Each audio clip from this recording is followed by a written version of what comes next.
Welcome to the Gals Guide to the Galaxy podcast, where a group of gals gather for you one cool thing around our topic of the month. Is it ancient history? Is it breaking news? Is it safe for work? Well, that's up to each gal. All we know is that... Fasten your seatbelts. It's going to be a bumpy night. Welcome back. I'm Katie. I'm joined by Bonnie, Leah, and Debbie talking about our one cool funny gal. Debbie already talked about Mabel Norman, but before we dive back in, let's get to know something random about our gal pals. So my question for you guys is, why do you think there's a stereotype that women are not funny? Because they haven't met me, and I'm freaking hilarious. You can ask my dogs. No, they have no idea how funny I am. No, it's patriarchy. Like, Fair. Yeah. I was thinking a lot of the, who's the funniest and best of and all that stuff, like those lists are usually made by dudes of the funny list. And then I think comedy is connection. Like you get a joke when you connect with the joke. And women for all of their lives have been told and trained to connect with men and women. You know what I mean? Like we can see ourselves, whether it's a male joke or male character or female character, but men, not so much to connect with an opposite gender's, connection sort of thing. Even if it's the same problem. So I think a lot of comedy is connection. I can picture myself doing that, or I've had that same problem, or I've had that same crazy situation. Haha, let's laugh at it together. I think that's part of it. But a lot of it's patriarchy. Yeah, what Bonnie said. Yeah. Well, it is. And I think part of it, like in the movies, is like billing. You always hear about Laurel and Hardy and never about the girl that was with them. The Bob Hope and Bing Crosby, I think. Yeah, the road movies. Movies. There was always a girl in it, but she was just kind of there as a foil for him. And right. They've always treated women like the straight guy to the funny one. Right. Except George Burns and Gracie Allen. Gracie! Notable exception. Say goodnight, Gracie. Goodnight, Gracie. Exactly. Yeah, I dig it. Katie, what do you think? Those are all such interesting points. The first thing that came to my mind is a lot of comedy is about rule breaking. Taking it a step further, and women are held to such a higher standard than men, just historically speaking, in our behavior and what we say. We're supposedly the moral compass of things, right? No pressure. Yeah. No. So I feel like maybe that plays into it, that we can't be the funny one or the funny guy because we're there to be the moral compass and to keep everybody on the right. I don't know. It's like debauchery. If she's willing to go off the rails and anything's, topsy-turvy, oh no. Who will teach the children? I even think about that level of little boys and fart jokes, right? Yeah.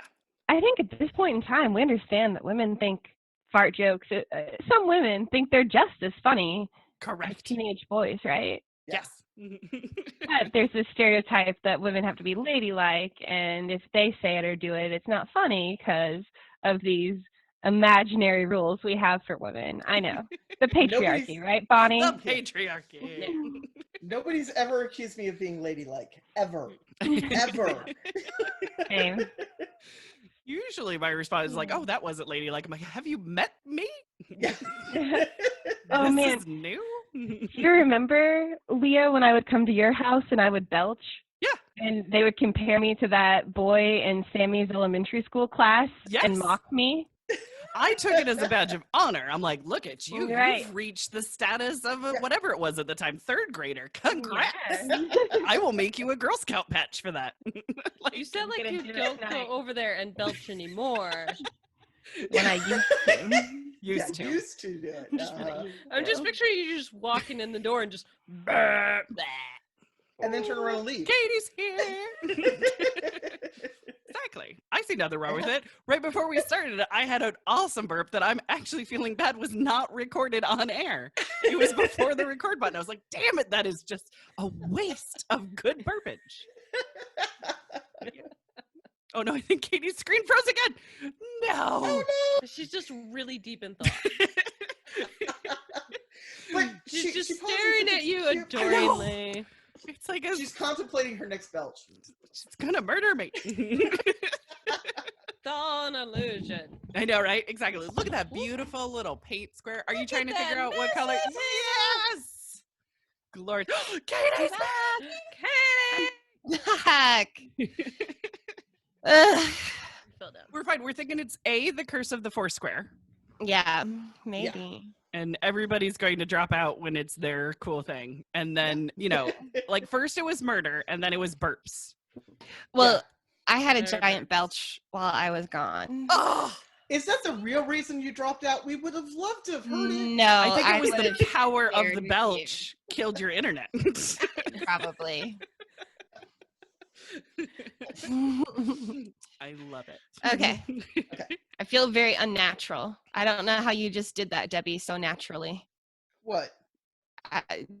Presented your lady so naturally. I'm like, gotcha. Phone over here. Yes. I printed it out in big type and set it next to me so that I could just like glance over. And I wrote it in outline form so I didn't lose my place easily. There you go. It's all good, whether it's outline or on your phone or on your laptop, or you have like smoke signals going on in the window outside. It's all good. Yeah. The funny thing is how similar this is to when I used to do sermons in church. Well, I still do occasionally. And this is remarkably similar. Ah. Completely different topics though. Dun, dun, dun, dun. Yeah, no. Katie, beautiful Foursquare. Yes. Okay. Who is your one cool person? So this was really hard for me because I love funny women. Yes. It's amazing. They're definitely who inspire me. I know, like, growing up, I wasn't going to be popular or make friends with my looks. You're pulling a Carrie Fisher, because didn't Carrie Fisher say, I knew I wasn't going to be pretty like my mom, so I better be funny? Right. And, you know, I almost feel bad quoting that, but I feel like there's like a grain of truth through it. Absolutely. Like, you got to work with what you got. Yes. Maybe, but like Carrie Fisher, you are still pretty. Yeah, exactly. You're gorgeous, darling. Thank you.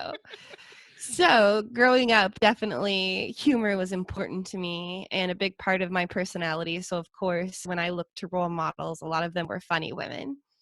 And one of those was my own grandmother, my granny. She was always hilarious. Since I'm pretty sure nobody in my family listens to this, I will tell you that one time while having a long conversation with her, she straight up asked me how lesbians have sex. I remember this. I wasn't there. I remember you telling me about this, and I'm like, I love your grandmother. Yeah. You know? I mean, and she always, like, she didn't mind being part of a joke and playing it out. So when I was thinking about funny women, I just kept thinking about my granny.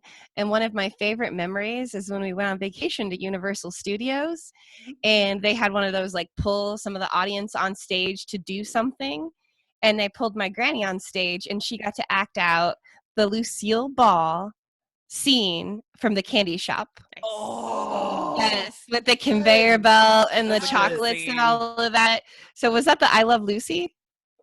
Yeah, the I Love Lucy. I Love Lucy. Yeah. She had like 4 different shows with her name in the title. She did, yeah. So, Love Lucy, Jet Lucy, The Lucy Show. But yes, it was I Love Lucy. Yeah. I'm pretty sure. So I just kept thinking about my grandma being on stage at Universal Studios pretending to be Lucy. And I think that Lucy was a pioneer of women comedian and women in a lot of different ways, as I've learned through researching her. So it just felt like a really good fit to go with her as my one funny lady. Yeah, you've got that connection there, like instantly too. So yeah, that was beautiful. Absolutely. And I love how she made herself a character, almost like her own brand of who is Lucy. And it was a character because, for one thing, how many of you knew she wasn't a natural redhead? Oh yeah. Yeah, you guys knew. Yes. As somebody who dyes her hair red on occasion, I'll be like, hey, Lucille Ball also said nothing's red about me. Right. Right. And I feel like she owned it, you know? Yeah. She's like, I am me. You see some of me there, but I'm also the character I created. And I love how much emphasis was put on the fact that she acted this comedy, not just with what she said, but with her body language and her expression. Yeah. It was like full figured comedy. Right? It was so captivating to people. And I know through research and through listening to your episode about Lucille Ball on My Gal Friday. Yes, the Your Gal Friday episode. Your Gal Friday. I always say it wrong. My gal, fine. Your gal. Everybody does. Our but gals. Listen to it, so that's all I care about. Right. Call it whatever. Just download it because it's fun. Right. It is, and you got to link it into this one because it's going to go more in depth than I am during this. I know from listening to that I know things. Yeah. Yeah. Oh shit! I lost my train of thought, guys. It's okay. Totally happens. Okay. No, I know from that she really fed off the energy of a crowd. Oh yeah, yeah. And performing live, that was a big part of it, and that was a big source of her energy. And being able to have this comedic timing was having that live audience, which was also very revolutionary for the time, because most shows were not filmed in front of a live audience, and her show was filmed on 3 different cameras. Yeah. Using film, so it could be replayed as reruns. Mm-hmm. So she definitely had a lot of record-breaking parts of her career. Yeah. So, and then it's kind of crazy because we see these celebrities and their huge success, but she had to work so hard to get where she was. Yes. Yeah, Leah, you know this. She was actually dubbed the Queen of B movies. Yeah. Because of how many different low-budget B movies she starred in. She was in some crap movies. Right. Right. I want to find the statistic, but I think it was like in 10 years she was in 140 different films during a 10-year span. It would sound about right. Right. Doing like little bit characters here and there, but showing up for a day, you're getting paid. You're in it. Yeah. Right. And she just kept working at it, trying and not giving up. And she definitely faced a lot of adversity because she knew at the age of 12 that entertainment was a career she wanted to pursue. She wanted to be an actress and entertain people. But a lot of the feedback she got was, you're not good. Yeah. Not leading material. She went to an acting school and she was actually in class with Betty Davis. Oh, Betty Davis eyes. Yes. And she said she was so distracted and nervous around Betty Davis that she couldn't even perform. Well, I mean, I would be. Right. So her mom sent her to this school, and the school wrote her mom back and was like, we don't think Lucille should be in this school. She doesn't have a future. Yes, I know. But a lot of people would see that setback and be like, fine, I'm done. But she was like, nope. I'll find another way. Pursuing it, and I will find the way that works for me. And actually, her first big break was doing a radio show. Mm-hmm. So she went from all these B movies on film to just doing a radio show about, what was it, Leah? Husband? My Favorite Husband? Yeah. Yeah, it was basically a husband and wife kind of riffing on each other, scripted comedy sort of thing. Very close really, to Lucy. I was going to say, it's the groundworks of I Love Lucy. And it was huge. Yeah. Huge. Made her into a celebrity. And because of that, she was approached by different studios and asked to take this radio show onto television. So she definitely paved the way because she had a lot of very certain demands to make this happen.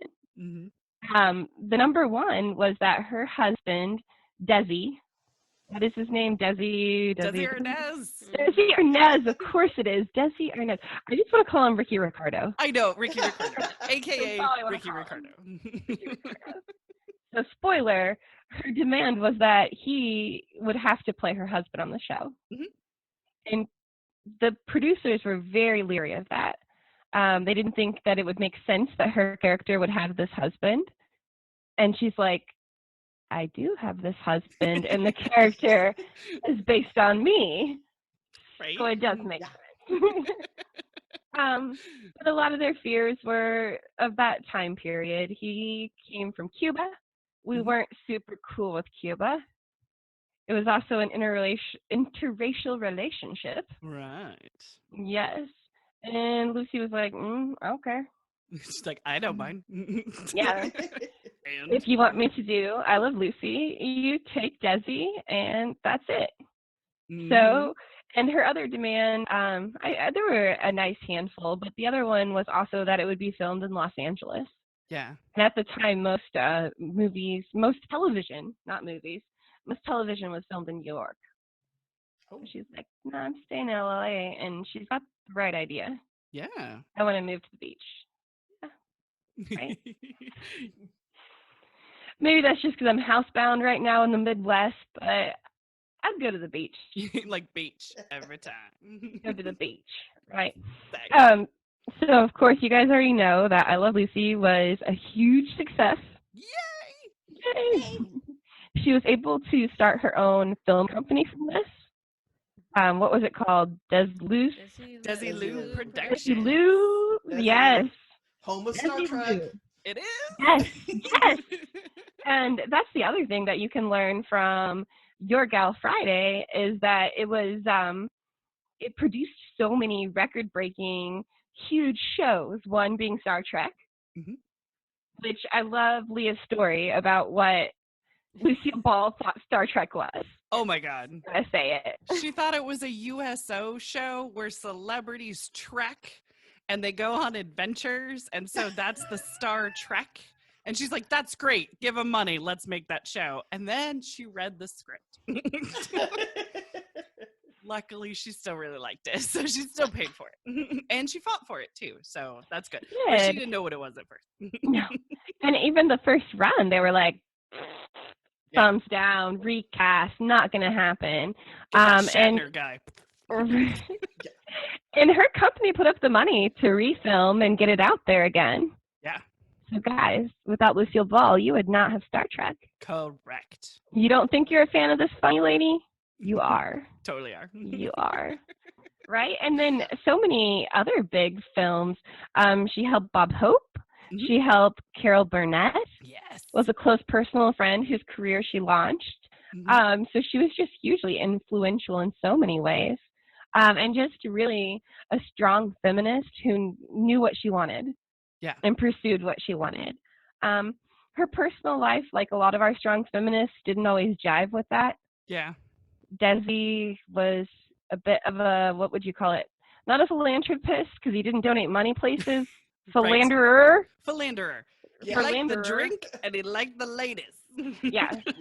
He was a band leader. Yeah. He was playing shows till 2, 3 in the morning and had a wandering eye. Love that. So, but she loved him, was crazy about him, was wild about him. So that was part of her solution of having him on the I Love Lucy show. Yeah. Like, if we're together, if he's not playing nightclubs, things are going to be good. Yeah. Until it was worth a shot. We got a really good show out of it. Right? And I think we got to give her a nod for the balance she had in her life, too, because she pursued and worked hard at this career. But she also became a mom, and she did not become a mom until she turned 40. Yeah. And it was on, like, live on television. And there's a kitty. Yes. I knew that was going to happen sooner or later. But yes, you're correct. Her pregnancy was the first one that was filmed on television. And as you can hear, As you can hear on Your Gal Friday, they couldn't even call it pregnancy then. Mm-hmm. She's expecting. But what is she expecting? A package? A delivery from UPS. It had to come from the store because it's not like they were sleeping in the same bed. Right. They had the two twin bed situation that confused the shit out of me as a kid. I was like, what? Yeah. Do they hate each other? I don't know what's going on. I love that your kitty's loving your microphone. Your kitty wants to be a podcaster. So I am wearing my cat ears. So they had their two babies, a boy and a girl. Of course, Desi Jr. Yes. Okay, you guys got quiet a minute. Oh, yeah, sorry. No. Hi. Sorry. Okay. Yeah. Yes, Desi Jr. And what was? Help me out, Leah. Lucy. I think it was Lucy Jr. I think it was Desi and Lucy was her kids. I was joking. But okay. No, I think it really was. I think Lucy Arnaz. Oh, but it was like Lucie. Right. Lucy. Okay. It was just spelled a little bit differently. Yeah. Yeah. That sounds They right. had their age that I know this. That's She okay. was on the show after a while too. It was like Lucy and Lucy. Exactly. I was going to say she has this whole balance. She brought her husband. That was my cat tail. I love that the cat's just walking right past the camera. This is magical. You can't script this shit. No. She's obsessed with me. I'm sorry. It's totally fine. I'm loving it. We will now have thousands of millions of views just because there's a cat on the internet. It is true. Cats on the internet. Yeah, It wouldn't have happened without Lucille Ball. Correct. Yeah. Was there a cat on I Love Lucy? I don't know. They couldn't say pregnant, so I mean, there had to be at some point. There was many an episode. So Lucille Ball brought cats yes, to the internet and to television. You can quote me. But yes, you're right. People talk. I feel like she did have that balance because she had her two kids. She even wanted to start her two kids into show business and tried to create a show to introduce them and have them be part of it, which is pretty amazing mom move, right? Yes. Join the family empire. It didn't go super great, and that's okay. Desi Jr.'s career took off a little bit. The whole screen is moving because she is rubbing against it, guys. Okay, that's all right. Okay. She's a director. New angle. But yeah, her Desi Jr. What did he do, guys? Anybody else remember? Musician? Right. Yeah. He also did some television and maybe even movies, I think. Yeah. But anyway, long story short, Desi Sr. and her did eventually divorce. Yeah. I think they were married for about 20 years, but it finally got to the point where it was like, this isn't working for us. Yeah. Yeah, but apparently they remained really close, good friends. He would send her flowers on her birthday and on their anniversary every year, even after she remarried. Look at that. Power move. Right. And tail move. And tail move. There it is. And she did move on and get married. A lot of what I read said that it was a comfortable marriage, but that her passion was always with Desi. Gotcha. Yeah, I can see that. Oh. Okay, sorry. She's let me grab her because she's very distracting. Hi, baby. Okay. Yes, we're gonna do the rest of this together. So actually, I want this. I'm making demands like Lucille Ball now, and I'm inspired. Do it. I want it in the show notes, but there was a Mental Floss article that came out about 3 days ago about Lucille Ball. Oh, nice. And it kind of just highlighted her last few months alive. Gotcha. Oh, sorry. Cat Cat got you. She drools when she gets pet, and she just shook her head and drool went everywhere. Yeah. I'm sorry. Yeah. Does she not understand about social distancing? No. Or podcasting. Or podcasting. Sorry, guys. No, you're fine. Let me hold on to my crazy cat because I'm a crazy cat lady. There you go. I like it. I know. I mean, in case we didn't know. I love it. But in the Mental Floss article, it went over her last few months, and it's definitely worth the read. Her last few days, it says. Gotcha. And that part of it was just that she was still into shenanigans. She had a friend of hers that came to see her, and the house next door was having a party. So they snuck over and stood on things to look over the fence and spy on the party. Nice. Yes, let me see. Let's see. It was her friend Lee Tannen. They stood on milk crates in the alley, and they spied on the party. Let me see. Lucy was fascinated by the going-ons, commenting on everything and eyeing everybody who ironically would have given their eye teeth to meet the crazy redhead on the other side of the wall. Yes. So I just love her. I'm imagining her like peeping over the fence, making these hilarious comedic comments on every single person she saw at this party. Like a director's commentary. Mm-hmm. Right. Yeah. Absolutely. So that was kind of her last caper. Her last public appearance was actually whoa. There goes a microphone. There goes a mic. And there's your cat butt, Bonnie. Hi, cat butt. Good. Okay. So her last public appearance was at the Academy Awards, where she presented a Lifetime Achievement Award to Bob Hope. So Hope talked Lucy into making the joint appearance after many phone calls and much begging. Finally, Lucy had conceded, but she hated the very idea of it. Lucy hated putting on a wig she had chosen to wear. She complained the netting gave her a goddamn headache. Goddamn Hope, Lucy complained. No one cares what the hell he looks like, but everybody cares what I look like. God, I'm so tired of myself. Those are the quotes about it. I love pissed off Lucy. Right? It's amazing. Fantastic. So, unfortunately, she did have a heart condition, and shortly after her last caper and her last television show, she started to have significant health problems and went to the hospital and eventually passed away from her heart issues. Yeah. But I think it's because she had such an amazing heart that she, it was tired. It worked so hard for so long. Absolutely. Yeah. I didn't even get the tip of the iceberg on the amount of people she inspired, that she supported, that achieved what they did because of her. Yeah. So I definitely highly recommend going and listening to Your Gal Friday to see the more in-depth view of who Lucille Ball was. Yeah. Sorry, guys. Amazing. I worked in the yard. Yard work requires PBRs. It does. And Kitty has missed you, and it's like, we cuddle now. Well, the kitty is scared of the puppy. And her natural habitat is the table I'm on, but I think she was napping and now has discovered me. So my apologies for the last few minutes. You're fine. Oh, it's cats. Oh, kitty beos. Yes. Hold on. Let me wrap us up.